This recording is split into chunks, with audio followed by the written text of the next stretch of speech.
Ntar dulu, jangan tanya Projo ini dua nih, sekjen sama pendukung saya, biar dia yang jawab. Kalau soal Projo saya udah serahkan kepada mereka berdua, ya.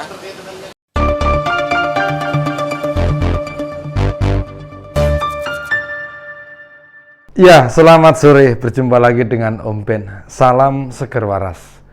Begitu Pak Budi Ari Setiadi, Ketua Umum Relawan Projo, dilantik menjadi Menkominfo. Banyak yang ngajak diskusi. Kata teman-teman, apakah itu makin menguatkan tanda jika Pak Jokowi makin mantap mendorong atau mendukung Pak Prabowo sebagai capres?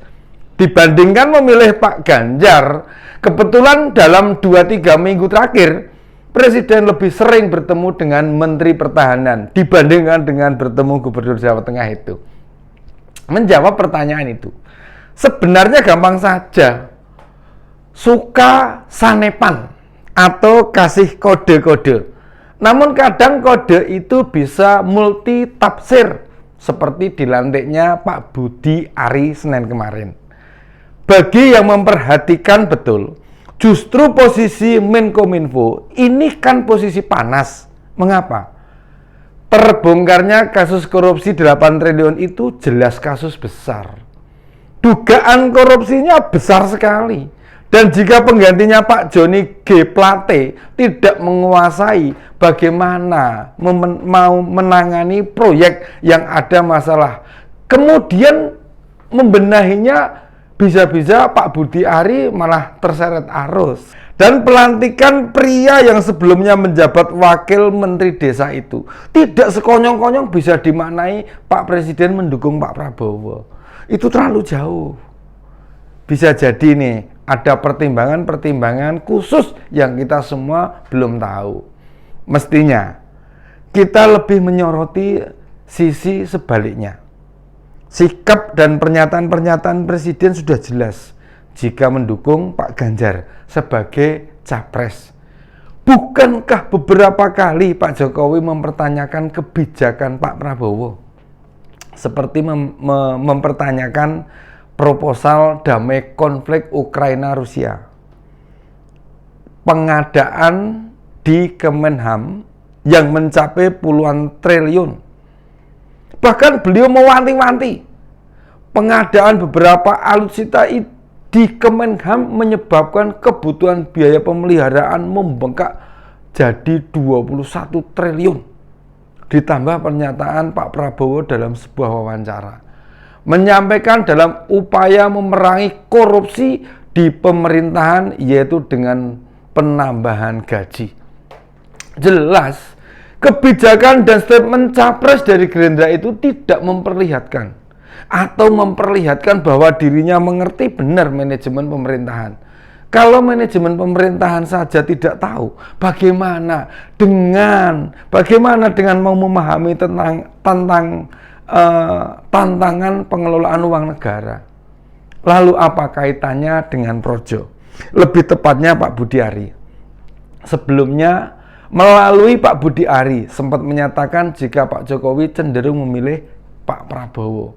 Selain itu juga dia mengatakan bahwa Pak Jokowi akan beri arahan berbeda dengan PDIP. Tentu ini pernyataan yang jelas-jelas mengadu domba antara Pak Jokowi dengan PDIP. Siapa yang sudah lupa jika perjalanan karir politik Pak Jokowi selalu diusung dan diperjuangkan oleh PDIP? Mengapa Pak Jokowi tidak pernah merespon berbagai pernyataan Projo itu? Termasuk soal perkiraan 60% Presiden lebih mendukung Pak Prabowo dibandingkan dengan mendukung Pak Ganjar yang hanya 40%. Bagi yang jeli nih, dilantiknya Menkominfo baru bakal lebih mengunci. Projo tak bisa mengelak bila tiba saatnya nanti ayahanda Mas Gibran ini, Pak Jokowi, mendukung Pak Ganjar sebagai capres. Pernyataan-pernyataan Projo yang bisa dinilai sangat vulgar mendukung capres yang tidak diusung PDIP jelas menandakan ada tawar-menawar di sana. Bahkan beberapa waktu lalu, sebagian relawan Pak Jokowi di Jawa Tengah menyatakan bergabung dan mendukung Pak Prabowo. Apakah ini semua bisa dinilai berjalan alami? mengalir begitu saja tanpa ada alasan dibalik itu semua. Sedangkan Mas Kaisang yang disebut-sebut kakaknya sebagai fans Pak Prabowo justru malah mengundang Pak Ganjar di podcastnya. Tidak sekedar itu, Mas Kaisang malah memakai kaos bergambar pria yang rambutnya sudah penuh dengan uban itu atau memutih. Jika kita paham nih atas pesan yang mau disampaikan, tentu tindakan-tindakan Mas Kaisang dan Mas Gibran representasi pandangan politik bapaknya. Ini yang tidak banyak difahami orang. Dikira Pak Jokowi masih sendiri memperjuangkan siapa penggantinya. Banyak yang kemudian tidak menganggap apa yang dilakukan Mas Bobi, yang dilakukan Mas Gibran, dan yang dilakukan Mas Kaisang benar-benar tanpa koordinasi dengan ayahnya. Mereka semua memainkan orkestrasi politik yang sangat indah. Tentu tujuannya bukan membangun politik dinasti. Keliru besar. Jika ada yang berbicara begitu, orkestrasi politik Pak Jokowi itu seperti pesan Buya Syafi'i Ma'arif pada beliau. Jika kita ingin bangsa kita masa depannya baik, orang-orang baik jangan diam.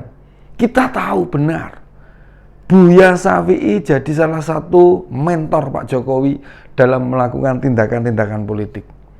Selain keluarga, sedikit sekali orang yang ketika wafat, Presiden tidak hanya menyolatkan dan mengiringi hingga ke pemakaman. Salah satunya ya Buya Syafi'i ini. Bagi teman-teman pendukung Pak Jokowi, kita harus jeli, kita harus cerdas, kita harus smart membaca apa yang beliau lakukan, termasuk soal pelantikan Pak Budi Ari sebagai Menkominfo. Jika kebijakan itu dianggap merepresentasikan dukungan pada Projo yang lebih condong ke Pak Prabowo, itu kesimpulan yang salah. Ingat, itu kesimpulan yang salah.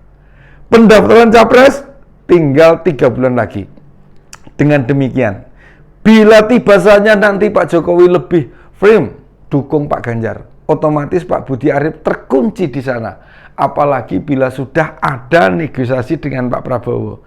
Bisa jadi Pak Budi Ari di Pak Surya Paloh-kan.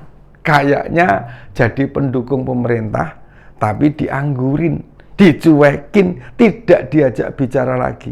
Dan itu jadi tontonan seluruh rakyat Indonesia.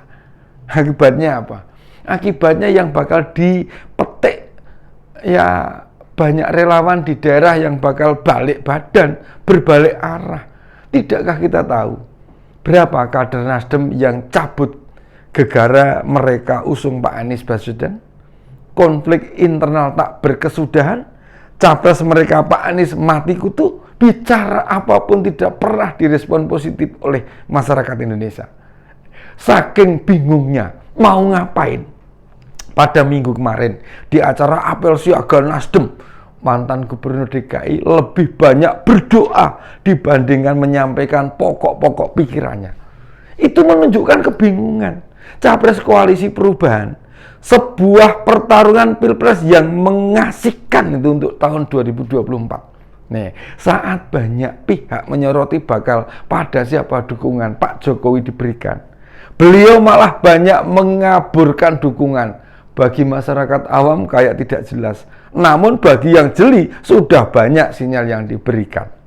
Apapun yang dilakukan Pak Jokowi bukan mau bikin mumet atau beban masyarakat, justru sebaliknya menciptakan kondisi suasana pilpres yang tidak setegang 2014 dan 2019.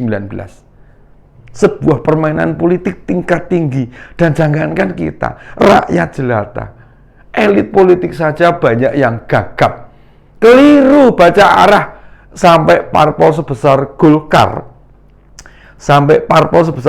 saja sampai saat ini belum memutuskan bakal merapat kemana. Jadi mari kita nikmati ajang Pilpres 2024 dengan sukacita, tanpa ada permusuhan di antara kita. Demikian opini Om Ben di sore hari ini. Salam Seger Waras.